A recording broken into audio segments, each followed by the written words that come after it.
uncertain times is people want to show up and, hey, accept me for who I am, right? And then we can move from there. And so I think belonging is about that, right? Is belong to yourself, be comfortable with who you are, and show up as genuinely and authentically and honestly that way, consistently. And people, and if they don't feel you, then keep it moving.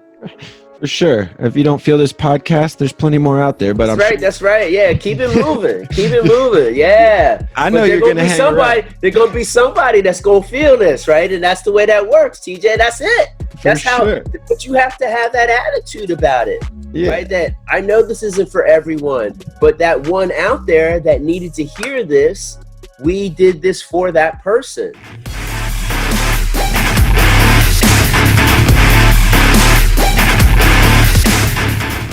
Kevin Carroll, how are you? Welcome to the podcast. I'm good. What's up, TJ? You good? I'm doing great, my man. How you living these days, given the circumstances? One day at a time. Yesterday, today, tomorrow. Those are the days of the week for me. So it's all good.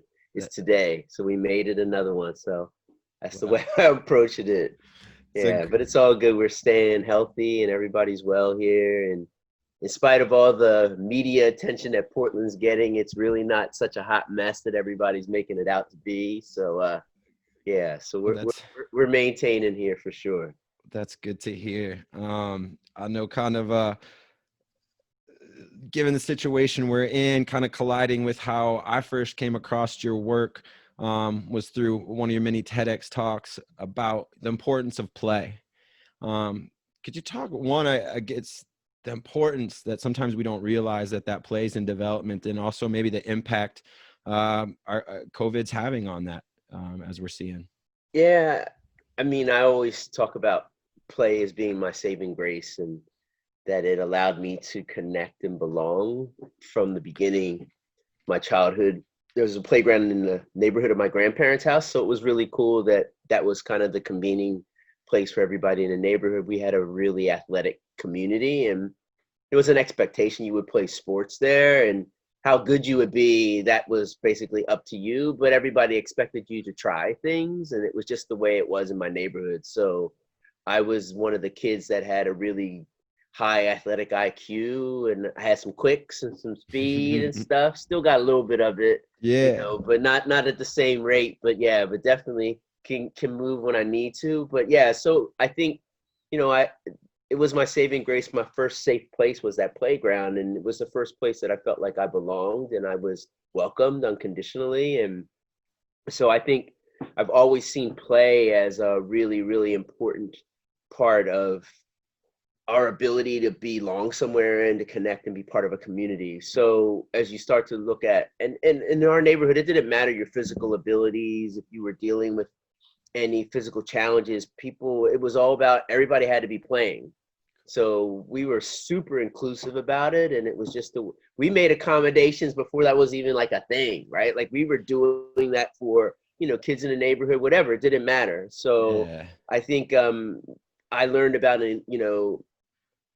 inclusion. I learned about connection. I learned about welcoming. I learned about inviting. I learned about being unconditional, all through play. And so that just obviously served me really well, as I got older and in my adult life and all that. So a lot of people aren't surprised that I'm, a mouthpiece on behalf of the power of sport and play. Like a lot of people that grew up with me have said, of course, like, because you've always been about a ball. You've always been about that. It's just, I didn't have the language or the ideas, but I just knew it was really important to me. So I never wanted to be away from it.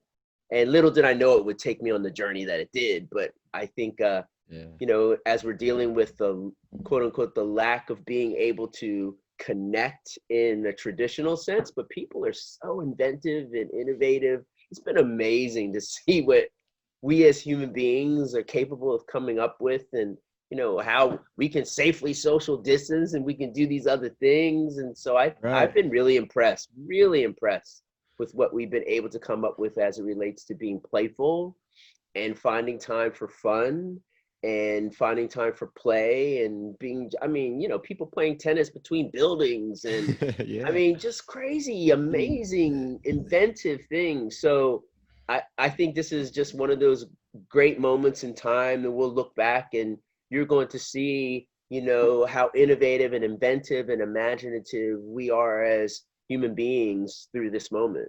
And play is not going to suffer. It's just going to be reimagined.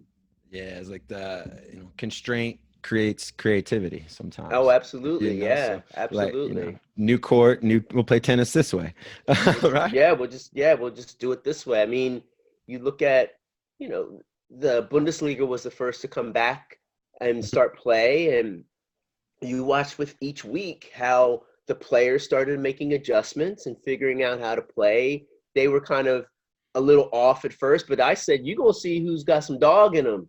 You're going to see who's really a Sure. competitor, Sure. right? Because if you getting hyped by the fans, that's not enough. So you going to might be off your game, but you're seeing it. And that's why I think it's really interesting for, the competition piece. You're seeing the athletes No that the doubt. love of the game is real for them, right? And like, I don't care. We could be playing on a sand lot. We could be playing in an alleyway. We could, let's just go. Let's go. And then you see others, well, I don't have my walk up and nobody's seeing my fits and I don't understand and I don't like it. Well, then you know what? You're a different kind of athlete. You're a different kind of competitor. And I think you're going to really get to witness those real competitors now. Yeah, agreed.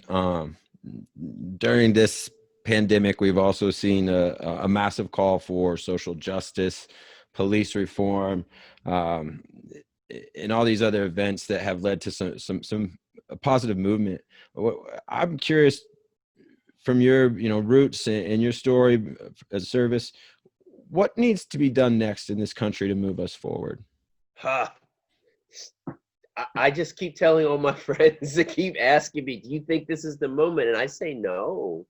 I think this is nudging it forward. I think this is a significant moment because it's one of these rare moments that everyone is home globally, ain't got nowhere to go, ain't got nowhere to be. And so everyone is witnessing everything. And that's going to leave an indelible mark. And then you're going to have to make effort to ignore it.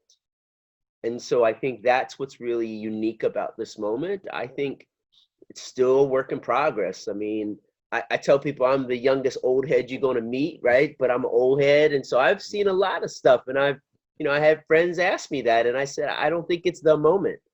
I think it is going to nudge it forward. But what I'm asking is millennials, Gen Z, and the ones behind them, do you have the staying power? Because you're going to have a lot of stamina to keep advancing it. That's what it's going to take. And I just think that it's going to be really interesting to see what nets out globally, because what you've witnessed is, oh, that's happened in the United States. We got that issue here too. Yeah. And you've been seeing all this bubbling up everywhere. And the US was a catalyst for others to feel emboldened and encouraged to raise their voice too. For So sure.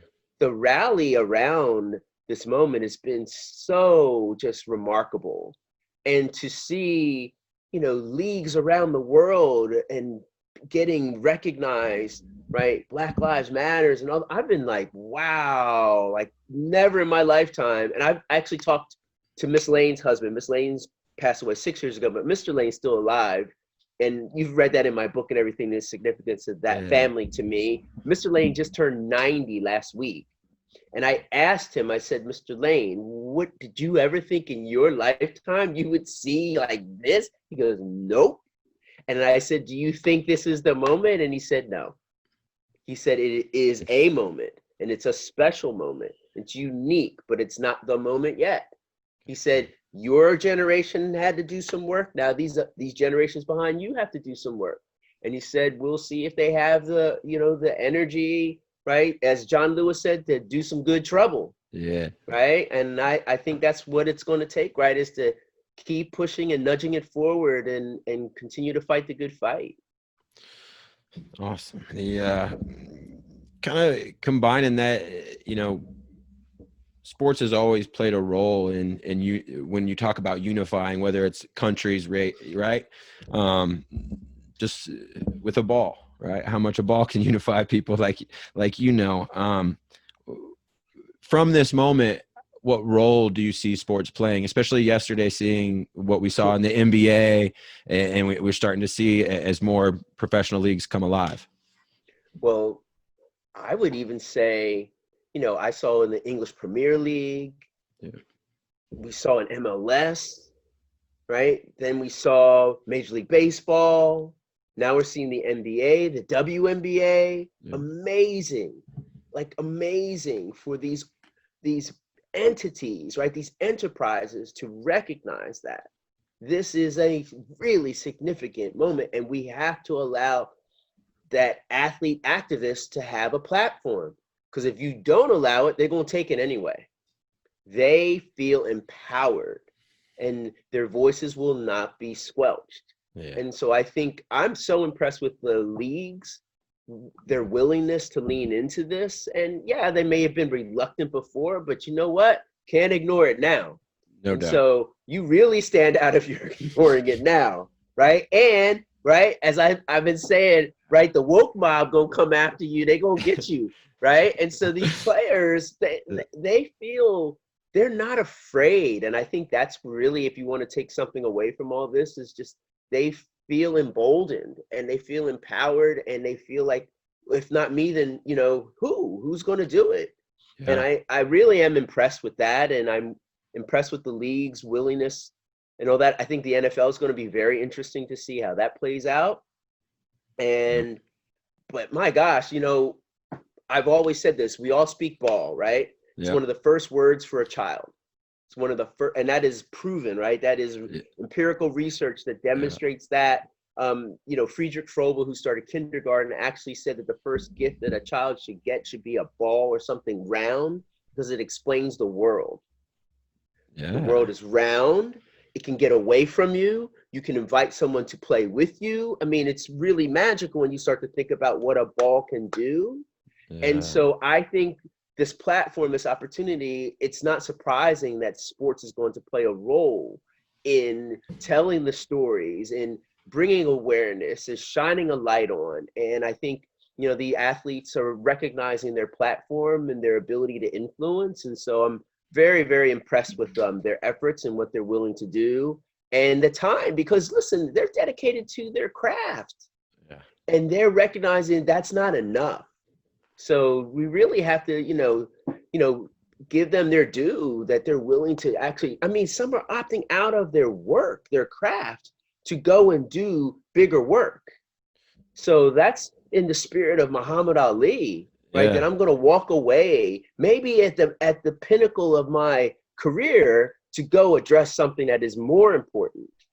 And I think that we can't ignore that. And so what's bringing everybody to pay attention is sport, right? And that is the convening tool. It's magical, that, right? They say it's the opiate of the masses. It's been called that. But I really think it is the most universal convening tool, that people will pause their day, their lives, to tune in to a very specific moment in sports. And you want to be able to say, where were you when that happened? Yeah. Right? So I think this is one of those moments, and sports is going to play a significant role in it. I think so too. It gets me excited. I think, I love seeing it. Yeah. So one voice that I wish we kind of had in these times was a man that you knew when he was young and no longer with us, but Kobe. You knew him at a young age, and when I had the opportunity to see you on stage with him a couple years ago in DC, it was amazing.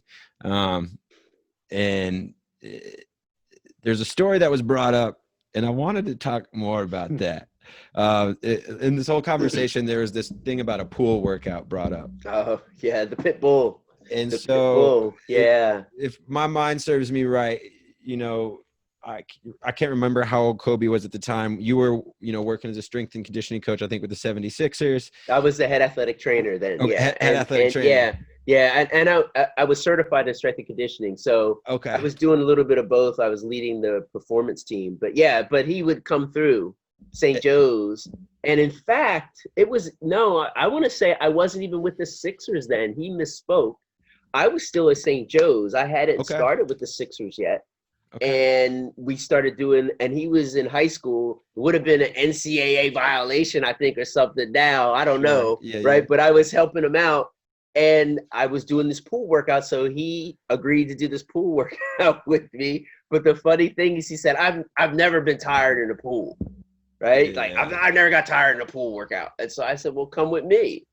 And so we did this thing where I tie a bungee cord to starting block in the deep end. You wade yourself out. You have on a water vest, so you're floating. And then you start to do a series of sprints that are timed, but you have to reach to where I'm at. So I'm on the side of the pool and Oh, I would keep moving further, but you'd have to fight the tension of the cord to yeah. stay out far enough because otherwise it's pulling you back and then you really have to work to get to me. Oh, by the time we finished that, he's like, oh, he said, what did he say? It was beautifully awful. Beautifully awful. It was beautifully awful. Yeah. Yeah, but I mean, you want to talk about a rough start to the 2020 was that. Yeah. Like a lot of people, they haven't necessarily forgotten, but they go, oh my gosh, wait. I, We started the year with yeah. that tragedy. I kind of had that moment the other day. I was like, it felt like it was longer ago, but it wasn't. Oh, honestly, right? It feels like it does feel like it's well over a year ago. And it's just a few months ago. And you just go, wow. And I think to your point, could you imagine his voice right now? It would be remarkable. Or just, I think at that event it was an experience to see him in a different light as he transitioned from his career. And it just had got, I think as a lot of people were excited to see the next phase of the life. And Oh, and it was just getting started, right? yeah, I mean, it was just getting started. And so I think the more that we start to recognize, I just saw this post from Sabrina Ionescu, right? Did you see that she just had a 30.7 rebound, 7 assist game or something, right? Like over 30, 37-7. was that her first? And it was her first 30 piece that she put, right? Okay. She then had side by side Kobe's, because they're super close, that family. Uh-huh. Kobe's same age, 22, Oh, same stats. oh, just down the score box. So it was crazy. I just saw that before our call, right? Got That chills. Give me yeah, goosebumps. right. That like literally she said, you can't make that up, right? And so, once again, her connection to that Mamba mentality and her carrying that legacy forward. It's a big thing to put on oneself, but she's built for it, I think. So, and I think that with the right kind of support and you got to stay healthy. That's the other thing too, but For she sure. could be, she could be rewriting history books in her own way. But Yeah. as her whole thing too, she wants to win games, right? So she don't like dropping them numbers and not winning games. Competitor. Yes. Like, Yes, absolutely. yeah. So kind of, as she writes her story, you've been known for your storytelling. Over your time, you spent 7 years at Nike. I believe you got to create your own title at Nike back in the day. Yeah. The title, which when I talk about you, people kind of like, what's the Katalyst about? And I'm like, well, if you've ever like engaged or seen them live, it kind of clicks. Like it's easier for you to understand. Yes. But for those listening, and that title has transferred to your work now. It's something when I, like I mentioned with your presence, you feel it. You can, oh yeah, that guy's a catalyst for something good. Like, like I don't know what it is, but whether it's a Zoom call or you get him in the room, it's amazing. But what does it mean to you to be a catalyst? What is the behind that a little bit? So it's all rooted in the scientific definition, right? A catalyst is an excitatory agent that speeds up or changes a process. But a catalyst is only there temporarily, right? It's not there to basically overtake anything. It's an additive, right? An excitatory agent, an additive. So I'm an additive, right? I'm that spark. right? I'm that instigator of inspiration, but then I'm out, right? Because I got more work to do. And that's the way a catalyst behaves, right? It's got more work, more sparks to create. And so I think that's part of what I started to discover, is that I love being that instigator, being that bellows, fanning something, but then I'm on to something else. Now it's up to you. And I love the fact that a catalyst never takes ownership of the outcome. That's up to what was catalyzed, that individual, that organization, those people. So, hey, you can tell me what happens, but I'm gonna keep it moving. And I think that's what people need to understand when we talk about behaving like a catalyst, right? How can you be that spark? Everybody can be a catalyst in their own right, in their own way. Yeah. And I think a big part of it is living in that mindset of abundance versus scarcity. Because if you're in scarcity, you want to own something. You want to, it's mine. I did that. Look what I did, right? I'm not looking for kudos, accolades, attaboys, right? Because if you shine, I shine. And that's my attitude. If you shine, I shine. So if I help you shine, you're going to talk about me. That's the way it works, right? And so otherwise, I got more work to do. I don't got time to be, hey, could you put me on? No, I'm on, right? I'm on to the next thing. I'm that spark. And so a catalyst is an excitatory agent that speeds up or changes the process. And so as my friend said, like, you're a human catalyst, like you're a spark, you're an instigator. And, he went to the point, like, so even my hat Yeah. is kind of like that, about being a catalyst, having curiosity, the question mark, and the exclamation mark is about that boom, that bang, that energy. So this is actually called an interrobang, interrogative, the question mark, and bang, the exclamation mark. So it's an actual grammatical symbol. Typically they're connected. So this is a disjointed interrobang. Right. It's a separate interrobang, but it is a grammatical symbol. And my buddy said, yeah, you're the human interrobang. So he made some hats for me. So that's my, this is what I like to rock, is my interrobang hat. So team interrobang, one all day, every day. We'll link up a photo so you can see exactly what he has described to us here. Along his journey, Kevin has wrote a bunch of amazing books. One that sticks out to me as a father of a son with special needs, and just always being part of teams as an athlete growing up, was this the kid's book to belonging. And it kind of just melts my heart thinking about it a bit. But can you talk about maybe why you wrote that book? And you touched on it earlier about how sports and a ball, but this sense of belonging, why is it so vital to us as humans and people? So it's one of the most fundamental human needs, right? Is you need to feel like you belong somewhere. And we seek that out, and good, bad, and different, right? You're going to find a place where you fit in, because no one wants to be that lone wolf, right? That outsider. You just don't, right? That's not the way we're wired. Yeah. And so we're always trying to find a place to belong. And my point in the book, and, I talked about belonging for me being at the playground, but I really kind of started thinking about, where's the first place you should belong? And I said, well, you should belong to yourself, right? We talk about self-love and self-care, right? And being comfortable in your own skin, if you will. And so that's the whole point, right? Is if you need to be okay with you first, then you go and you belong anywhere, because people need to, like Allen Iverson said, you got to love me for me, right? Like, right? Yeah. But I take it one step further. When I realized I wasn't for everyone, that was my life hack. That was the unlock for me. That let me feel empowered, because I'm not worried about it. If you don't feel me, it's all good, right? I know there's somebody else that does, right? And so getting comfortable with who you are, belonging to yourself, then you can fit in all these other places, because you'll know they're accepting me for who I am. I'm showing up as me. Yeah. And that's what you're hearing a lot of people talking about right now in these turbulent, tumultuous, uncertain times, is people want to show up, hey, accept me for who I am, right? And then we can move from there. And so I think belonging is about that, right? Is belong to yourself, be comfortable with who you are, and show up as genuinely and authentically and honestly that way, consistently. And people, and if they don't feel you, then keep it moving.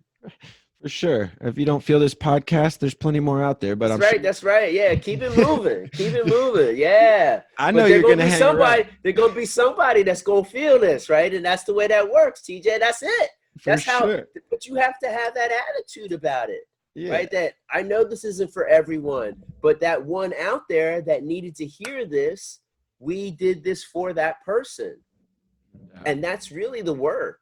Yeah. Right, is that right? And my actions may seem small, but their collective impact will be great. I'm gonna do my part No doubt. every day, right? What's Like you're doing your part. That's what it's about. quick follow up on that for you too? Kind of when it comes to belonging, what's one thing we can do as people to help other people feel that they do belong? So I always say it's important to ask really good questions of people. And so I like to ask, what's giving you hope? It's a good question. What's giving Yeah. you hope? Yeah. Right.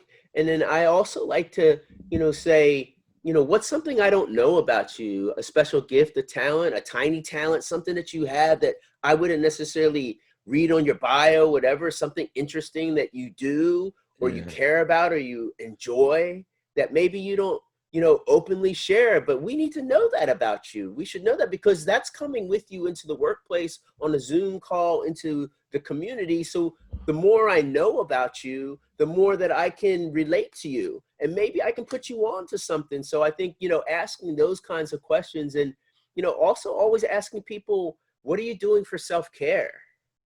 How are you taking good Yeah. care of you, especially right now, Yeah. right? And we know the generation of millennials, Gen Z, they're the most anxious generations in history, and with good reason. Yeah. They've had to deal with so much, right? So it's not surprising that they're very anxious. So we should be modeling for them self-care, right? Asking them what they're doing and encouraging that. And I think the more that we can, find some hope, some positivity on the regular, make sure we're doing something so that we show up, we're taking good care of us. I mean, then we got a fighting chance, right? But you got to, and then repeat that day after day after day. Today, tomorrow. Yeah, yes. Yesterday, today, tomorrow. Yesterday, Yes. today, tomorrow. So you were named among an extremely impressive list. And one of the questions we like to ask on this podcast is people's how they define or what's their idea of success. But Success Magazine named you one of 19 seers that are changing the world. Elon Musk, Bill Gates, there's some other crazy, like impressive list, man. I got you on this podcast because I know you're changing the world. I know you're a catalyst. But what does success mean to you? So if you shine, I shine. That's success to me, right? That I'm a direct reflection of all the people that I put on, right? And lift up. And that's the only reason I'm here is somebody did that for me, Miss Lane, right? And my community and all those people who saw that we were the three boys, me and my two brothers, that we didn't have a family, we didn't have a mom or dad. We have our grandparents that did the best they could. So I got raised by a community of people. And so I should be doing that. I should be reaching out to other people because that's why I'm where I'm at today. And so if you shine, I shine. That's success to me, right? There's no greater reward, as Miss Lane would say, and she was a school teacher for 33 years in Philly, that she said when those former students would come and say to you, you won't remember me, but you came or you did or you said or you shared. And now I'm getting my teacher moments, right? You won't remember me, but you came to my middle school. You spoke at my high school. You were at my college. I was at this event. I still have this book from 10 years ago. And so that warms my heart. But it also reminds me that I have to keep showing up. And I have to show up authentically and genuinely, right? Because it matters to this one. There's someone in the audience or someone listening in that they needed to hear this today. They needed to see me today. They needed to hear my message today. So I ain't ever going to be phoning it in. There ain't no way. And I have Miss Lane in my ear to tell me that, right? And remind me that you never know how far your handshake goes. You never know who's in that audience that needs to hear from you. So keep showing up, right? And I think that's the thing that I've realized, right? If you shine, I shine. So you can count on me to be, as my grandfather said, be where your feet are. I'm going to be present, Yeah. right? I'm going to show up and I'm going to do my part. And I'll say it again, my actions may seem small, but their collective impact will be great. Yeah. And so I'm going to do my part. I'm going to keep doing over and over and over. And, you know, just like teachers, over time, you look back over the legacy and you're like, my gosh, look at all the students that I've met. But then you start to think about what is the impact of that? Yeah. And that's where I think that's success. Yeah. I think I love the simplicity and the beauty in the I shine, you shine. Honestly, right? I mean, for me, and once again, right, that's my point of view on it, right? That I'm only as good as the collective, right? And I'm a firm believer in the collective energy, the collective impact that we will make.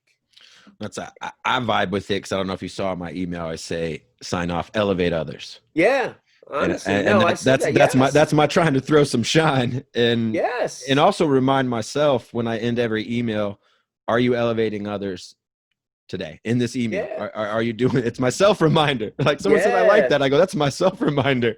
Yeah, but it's also a great reminder. Are you being transactional or are you being transformational? Yeah, I've rewritten emails because I get to the bottom and realize that's probably better way. That's not, there's probably a better way to frame that, right? Or, right, to not feel like I'm just being really transactional with someone.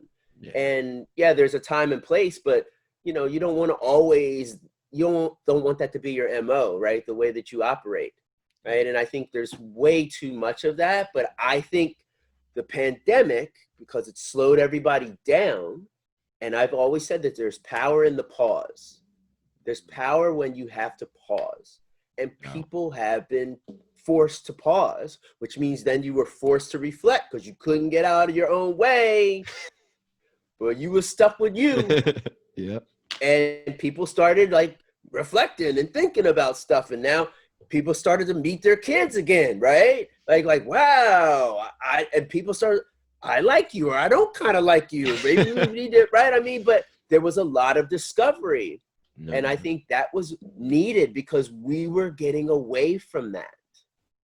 And you're seeing families that, out for dinner and everyone's on their device with their head down.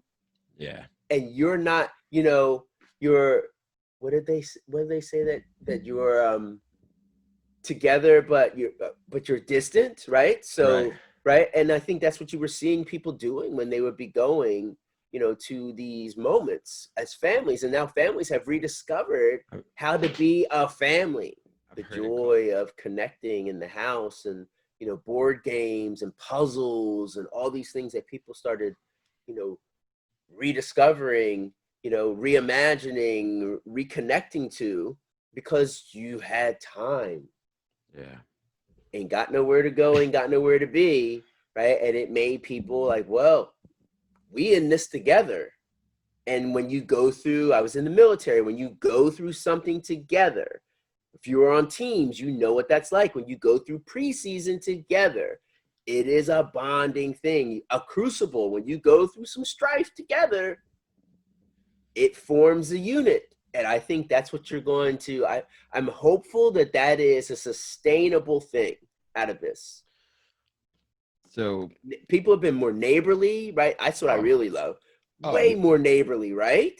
We moved to our neighborhood a year ago and like we just felt like it was like a year. This year we met the neighbors, right? And but isn't it beautiful to see how neighborly people have become? I love it. It's I mean it's like a little bit of time travel from being a kid. It felt like, which was needed.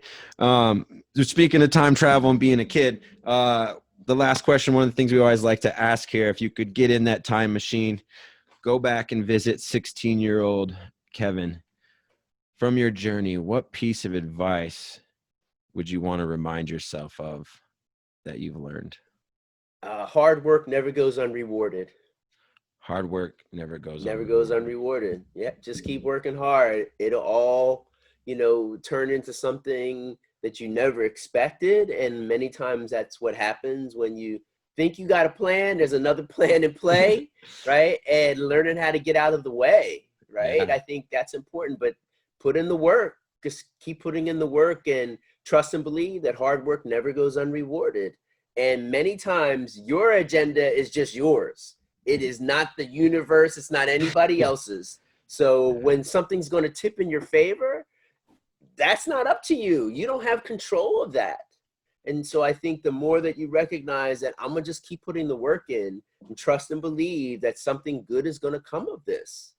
And inevitably it does. I've seen it too many times, and I've seen it play out for me countless times. And I've seen it play out for others. And so that would be the message I would give to myself back in the day there. Yeah, hard work never goes unrewarded. So trust and believe in that.